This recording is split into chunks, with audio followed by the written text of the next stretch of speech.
I'm Mike Erling and welcome back to Sparta Fitness and Training. Today we're going to go over some of my favorite hip openers. Now during this time, maybe you've started walking a lot more or you're running a lot more, so you're really kind of feeling kind of locked down, really tight through the hips, or maybe it's even extending into the low back. Today we're going to go over some different ways to kind of really open those up and get your hips happy, healthy, and moving again. All right, the first one we're going to go over today is a modified pigeon stretch. This one is great for the hips, really helps and extend into the low back. So set up. Now I'm doing this off of a box. You can do this off of a bench, park bench, your stairs, the edge of your bed, an ottoman, just anything that's up off the ground. So we're going to set up and come. I'm going to drop that front leg down onto the box. I'm going to extend through the back leg. I'm just going to sit down. And really, you're going to feel a nice stretch in through the back of that hip, in through here. We're going to stay up nice and tall. Kind of try and squeeze the opposite glute. And then you're going to work down and you're going to come down just like this. We're going to hold for a 5 count, come back up, hold for, relax for 10 seconds and hold. And then each time you're going to try and, maybe square that hip a little more, kick that front heel out a little bit, and we're going to get a little further and deeper down into that stretch each and every time. Remember, hit both sides, maybe do 3 each side, but this is going to really help get your hips feeling a lot better. Right, next exercise we're going to go over is runner stretch. This is one of my favorite ones. It's a great dynamic warm-up that you should be doing before and definitely after your runs or your walks. So set up on this, pretty simple. We're going to start off, hands directly underneath our shoulders, kind of corkscrew those hands into the ground. Knees directly underneath our hips. Extend one leg back, extend the other. We want to own that plank. Keep the booty down. We're going to pick up our foot, and the goal is to get your foot up by your hand. Take a step back. Other side. Again, this isn't for speed. Just do it nice and control. If you can only get here, that's fine. Just keep doing it. But the goal is to eventually be able to get your foot. Keep doing that. You want to do even number each side. 10 to 20 reps is great. If you want to get extra fun with it and get a little more dynamic movement, we can go here, add the chest opener, really get some thoracic spine mobility, come back, step through, and up. So there's some different versions of the runner stretch, but it's something you definitely want to do before and after your run or your walk. All right. Next one we're going to go over is one that my buddy Dr. Reed from Minnesota Movement showed me. If you're not following him, give him a follow on Instagram. But this is just a really nice hip opener, super simple to do. So set up, we're just going to have a sit on the floor. We want to be at a nice 90-90. And what we really want to do is focus on trying to get both hip bones nice and flat on the ground. I'm close, but make sure that right through here is really hiked up off the ground. But you just want to start off here, move up to put your hands on the floor. And what we're going to do is we're going to try and pick our back heel up off the ground. And hold for like a 3 count. And if you get a cramp, you know you're doing it right. So you're going to kind of cramp up maybe just a little bit, but this one's really great. And then also you're going to want to switch over. Same thing, just start off trying to be up nice and tall. Again, eventually, if this is all you do, that's great.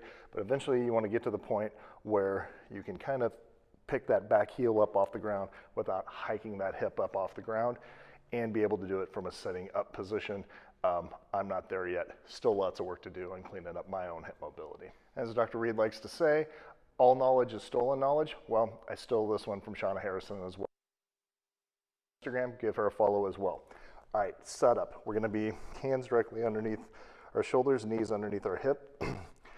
Make sure, again, nice strong spine. We're going to extend our leg out. And we're going to come back, push back into child's pose. Rotate that heel open, focus on keeping a nice flat back here, and you're really going to feel this through the hips and through this adductor complex. Want to hold for about a 5-second count, really see if you can sit back on that back foot, come on up, reset, extend out the other side, go ahead and push on back into like you're going to do child's pose. Nice flat back, rotate that toe up as much as possible. Hold here, really let that stretch work. Come back up, do it 3 times each side. Your hips are gonna love you. All right, next we're gonna go over one of my absolute favorite moves for hips, and it is a lizard pose, obviously that you get from yoga. So set up on this. Same thing, hands directly underneath our shoulders, kind of corkscrew those hands into the ground. Bring your foot up and your hands inside your knee. We want to start off at a good 90-degree angle here, 90-degree angle here. You want to sink those hips into the floor. So extend that back leg. And you're really going to feel a nice stretch at adductor complex. Really focus on squaring our hips towards the floor. And we just want to take a few nice breaths here. Big breath in through the nose. Big exhale out through the mouth. As you're feeling a little more comfortable, what you want to do is come up on the side of that foot and really drop that knee towards the floor. Again, focusing on trying to square those hips towards the ground. Again, we're going to breathe. Focus on that breath. Hips into the floor. So, set up, hit the other side, extend that back leg, square those hips into the floor, come up on the side, and you're really going to feel it through your adductor complex and in through the back of that hip. Again, focus on the breath, nice and easy, and just breathe into the stretch. We want to continually be trying to sink those hips a little bit further and move that knee a little bit further. We're not just hanging out at end range of motion. And last but not least, we're going to go over pigeon. Showed you the modified version at the beginning, but now if you get your hips a little warmed up and feeling better, we're going to get you all the way down to the ground. So set up the exact same way as we did on the box. Kick that heel out, extend that back leg, sink those hips up, sink those hips into the floor. You can just sit here, get a few nice deep breaths. Really want to open up that hip flexor. We want to stay here for about a 10 count. Then let's walk it on down. Get down to those elbows. Really sink those hips into the floor. Again, about a 5 count here. We don't want to just be hanging out in range of motion. Come back up, maybe readjust, sink those hips in a little bit more, sink on down. Go ahead and come on down. Really get into that stretch. If you want to get really aggressive, you can extend your arms out.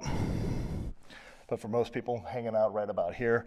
But each time, we just want to try and sink a little bit further into the stretch. Okay, so those are some of my favorite hip mobility exercises. You can do these daily. You can work them all into your routine, work a few. It doesn't really matter.